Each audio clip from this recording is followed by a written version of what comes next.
ओम नमस्ते मित्रों, भाइयों बहनों।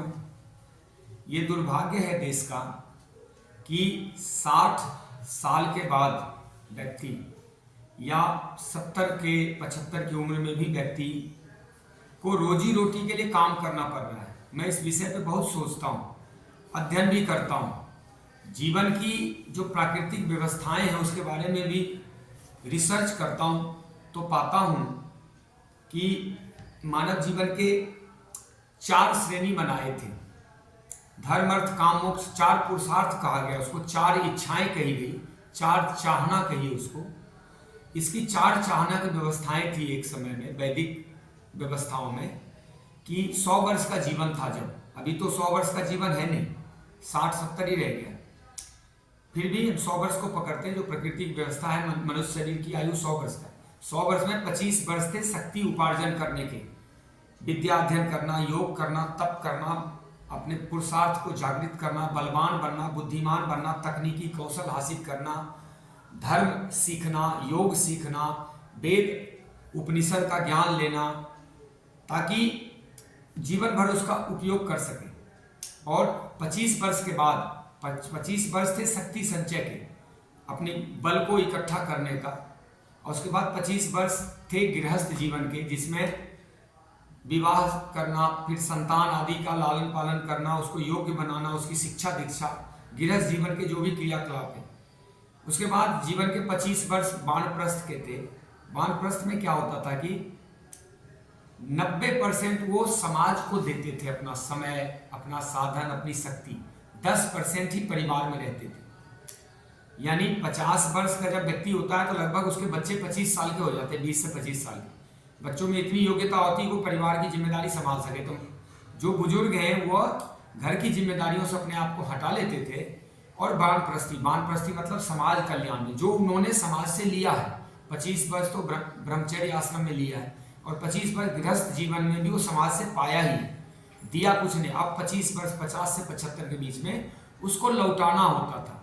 तो 10-20% घर में रहिए और 80-90% समाज को दीजिए। जैसे कोई फौज से रिटायर हो गया है तो समाज में अपने विद्या का दान दे, वो सिखाए बच्चों को, उसमें योग और ये पुरुषार्थ के कौशल सिखाए, फौज की टेक्निक सिखाए, युद्ध कला सिखाए, जो भी सेना में वो सीख के आया है।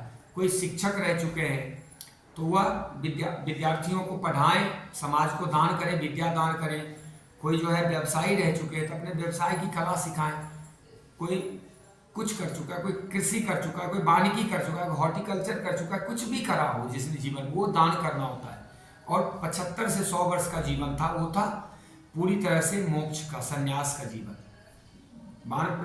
ब्रह्मचर्य, गृहस्थ, वानप्रस्थ और संन्यास, उसको संन्यास आश्रम कहते हैं। 4 आश्रम में धर्म अर्थ काम मोक्ष, ये 4 इच्छाएं पूर्ति होती थी। संन्यास आश्रम में कहा गया है कि 75 वर्ष के बाद व्यक्ति घर वालों को पहचानता भी नहीं था। उसको कोई माया, मोह, कामना, लालच, स्वार्थ, इस सब से कोई लेना देना नहीं था। वो अपना सिर्फ ईश्वर प्राप्ति यानी मोक्ष, भगवान का नाम जप करना और 9 प्रकार की जो भक्ति कही गई है, नवधा भक्ति, उस भक्ति का आचरण करना, 1-2 प्रकार ही सही, उससे मोक्ष हो जाए, उसकी दोबारा इस जीवन और जगत में उसका आना ना हो। क्योंकि 9 महीने माँ के गर्भ का दुख, 20-25 साल पढ़ाई लिखाई, फिर गृहस्थ जीवन की नॉन तेल हल्दी के चक्कर में जीवन की घिसाई, और फिर जरा रोग। ये संसार तो दुख में है। यहाँ तो राम कृष्ण या माता सीता जो भी आए सबको दुख ही झेलना पड़ा। यहाँ किसको सुख मिला है? जंगल जंगल भटकना पड़ा। एक माता सीता को तो, जो खुद राजा की पुत्री थी, जो राजा ही उनके ससुर थे, राजा की पत्नी थी, और उनको एक गर्भिणी स्त्री को वन में, जंगल में लकड़ी काट के अपने बच्चों के शिक्षा और स्वावलंबन और स्वाभिमान की शिक्षा देनी पड़ी, और तमाम कष्ट झेले। राम जी ने कितने वर्ष कष्ट झेले। फिर बाद में जब राजकाज संभाला उसके बाद भी परिवार के साथ नहीं रह पाए, पत्नी वन में और खुद जमीन पे सोते थे। तो ये इतने घनघोर कष्ट से फिर मुक्ति मिले, इसके लिए वो संन्यास आश्रम में जाते थे। संन्यास आश्रम का मतलब है कि सिर्फ मोक्ष के लिए प्रार्थना करना, हे प्रभु मेरा कल्याण कैसे हो, मेरा पुनर्जन्म ना हो, पुनः अब ये जीवन ना मिले, इस बार मेरा मोक्ष हो जाए, मुझे जन्म मरण से छुटकारा मिल जाए। लेकिन अब मैं आता हूँ मूल पॉइंट पे, जहाँ से वीडियो मैंने शुरुआत करी थी। उसका मूल प्रश्न ये है कि बहुत दुख होता है जब 60 से अधिक उम्र के व्यक्तियों को पैर में तकलीफ है, पेट में तकलीफ है, उम्र हो गई, चला नहीं जा रहा है ठीक से, शक्ति कम हो गई है, फिर भी काम करना पड़ रहा है। देश में ऐसी कोई व्यवस्था बनी नहीं कि बुजुर्गों को काम ना करना पड़े, एक सम्माननीय रकम उनको मिल जाए अपने जीवन यापन के लिए, बाल बच्चे उनके अपने काम धाम संभाल लें और वो जीवन के अन्य भागों का रिसर्च करें। जैसे कोई वानप्रस्थी में जाता है तो उसके जीवन का जो अनुभव है वो एक रिसर्च भी तो किया है उसने।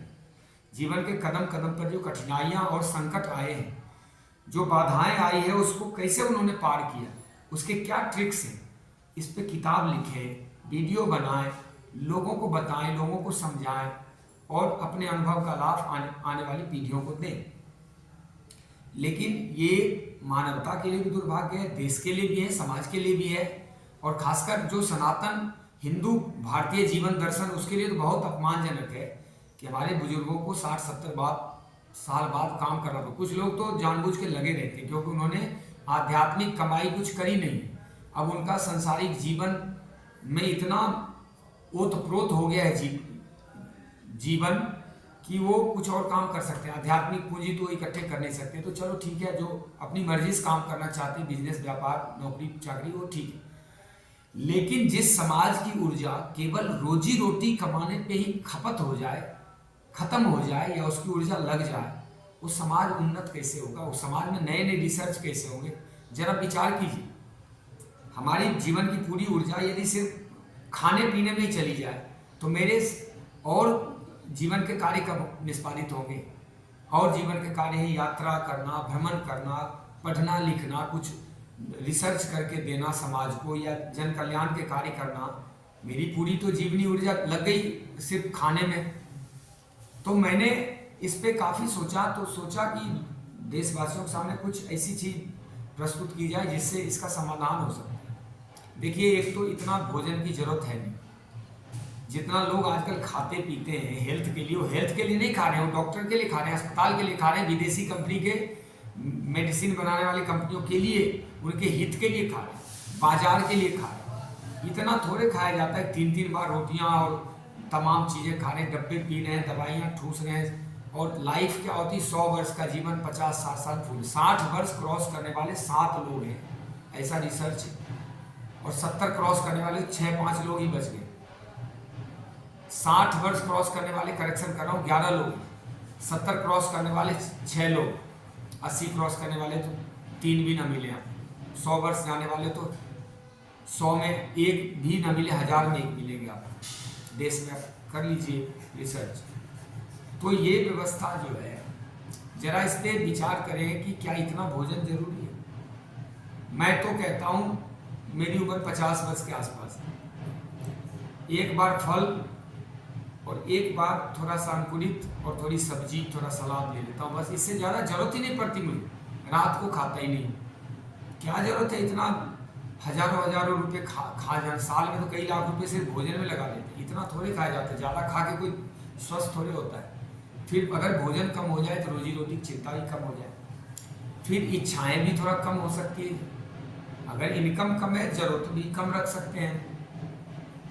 नियम तो ये है कि जब बच्चे बड़े हो जाए तो उनके साथ जीवन नहीं होना चाहिए। जो प्रकृति का नियम है वो मैं आपके सामने प्रस्तुत कर रहा हूँ। अपने जीवन काल में ही ठीक ठाक इतना रकम कमा लेना चाहिए कि अपने लिए 1-2 कमरे का व्यवस्था कर ले और बच्चों को अपना जीवन जीने दें, ताकि क्लैश ना हो आपस में।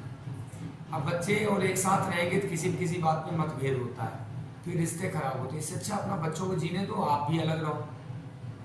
और हाँ, आप मिलें, बैठक करें, खाएं पिए एक साथ, लेकिन जीवन यापन की व्यवस्था अलग ही रहे। ठीक, अगर मान लीजिए किसी के पास 100 गज 200 गज का ही है तो, और 3-4 बच्चे, सब अलग अलग अपना पार्टीशन करके बना ले कि भाई एक भाग में रहे, एक भाग में कुछ ऊपर रह ले, डबल स्टोरी, ट्रिपल स्टोरी। लेकिन एक साथ जीवन यापन में दिक्कतें होती हैं। ये जो जीवन की व्यवस्थाएं हैं वो इतना गड़बड़ हो गया है।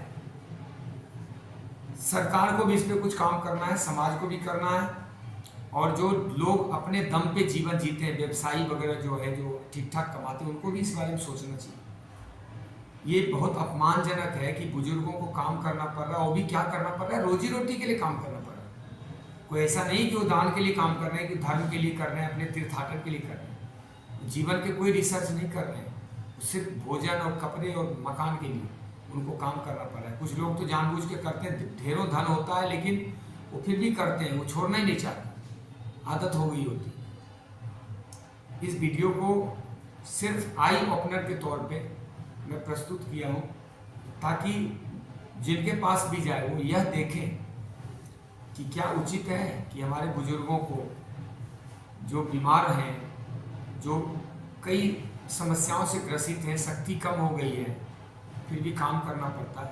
60 नहीं तो चलो 65 तक काम कर लो, उसके बाद तो छोड़ दो।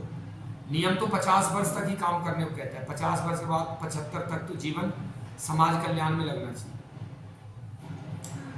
तो जरा इस पर विचार करें, और जो लोग समर्थ हैं वो कोशिश करें कि आपके पेरेंट्स 60 वर्ष 65 वर्ष के बाद कम से कम काम न करें, खासकर रोजी रोटी के लिए। और उनका शौक है, कुछ उनके पास विद्या है जो काम करके देश को देना चाहते, वो अलग बात है, वो रिसर्च है, वो जन कल्याण का कार्य है। लेकिन रोजी रोटी के लिए काम करना पड़े, कोई सब्जी बेच रहे हैं, कोई जो है लोहा बेच रहे हैं, कोई दुकान चला रहे हैं, कपड़े बेच रहे हैं, भोजन बेच रहे हैं, ये सब तो ठीक नहीं है।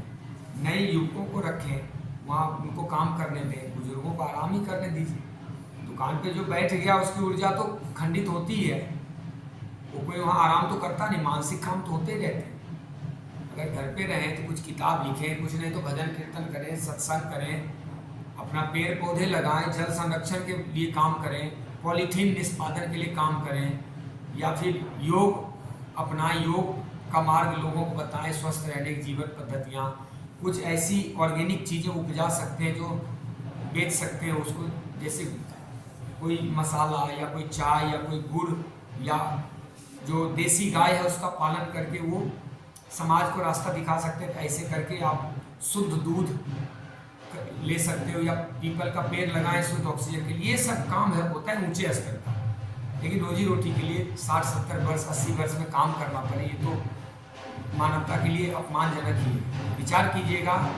ओम जय श्री राम, हर हर महादेव।